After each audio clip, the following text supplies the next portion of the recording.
Salut le réseau, j'espère que tu vas bien. Alors un petit post aujourd'hui pour faire écho à mon dernier concernant la présentation du livre blanc sur les ATS et aussi pour répondre à Marwan que je remercie pour sa question.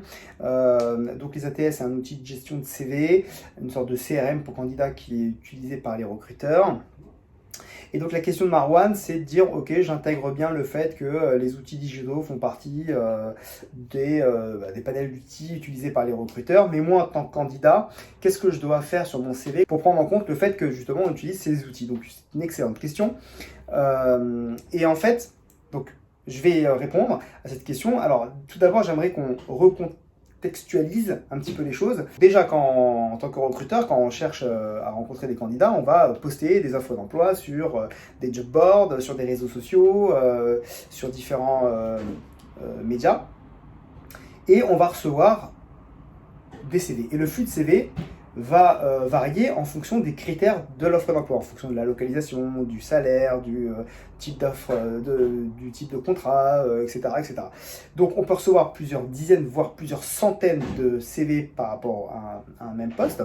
Et donc on est obligé d'utiliser des outils digitaux pour nous aider à prioriser nos actions et à faire en sorte d'éviter de passer à côté des candidats. Mais quand on sait tout ça, en tant que candidat, qu'est-ce que je dois faire pour que mon CV puisse être vu, sortir du lot, que mon CV puisse attirer facilement et directement l'attention du recruteur? Alors, il y a plusieurs choses, il y a plusieurs outils, il y a plusieurs tips, il y a plusieurs astuces que vous pouvez trouver sur Internet. Moi, j'aimerais vous en donner 3, allez, peut-être 4. Premièrement, la forme. La forme, c'est très important.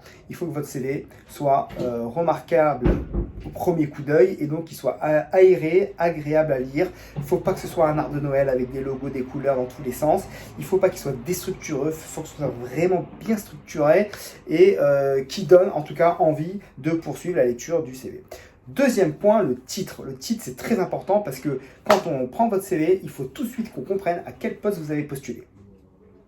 Et troisième point, les mots-clés. Les mots-clés, donc quand votre CV arrive sur un ATS ou sur une CV Tech, le recruteur va pouvoir faire des recherches par mots-clés et remonter une recherche. Alors comment notre CV peut avoir plus de chances de remonter? En travaillant les mots qui sont sur le corps du texte de votre CV. Donc utilisons des synonymes pour ouvrir justement les chances que notre CV remonte. Si vous connaissez des logiciels, si vous connaissez des diplômes, si vous avez des habilitations, si vous avez des choses particulières, mettez un maximum de choses dans votre CV. Il faut aussi que ce soit, donc encore une fois, lié avec la forme, soit clair, soit lisible, ce soit agréable. Mais il faut qu'il y ait aussi un maximum de mots-clés pour que chaque recruteur, en fonction des recherches qu'ils vont faire, vont avoir un maximum de chances de voir votre CV.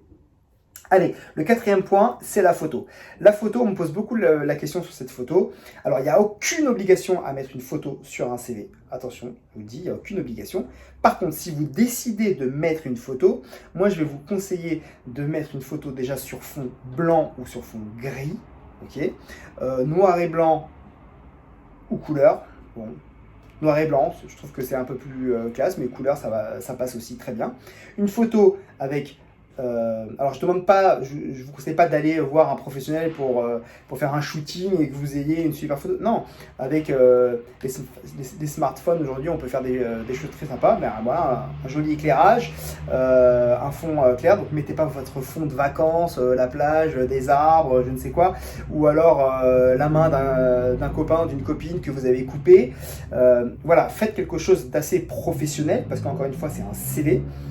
Et c'est exactement la même chose pour votre profil LinkedIn. Hein. La photo est très importante. À partir du moment où vous décidez de la mettre, faites en sorte qu'elle soit professionnelle. Voilà pour ces conseils et j'espère que j'aurai répondu à la question et je vous souhaite une excellente journée, le réseau. Salut!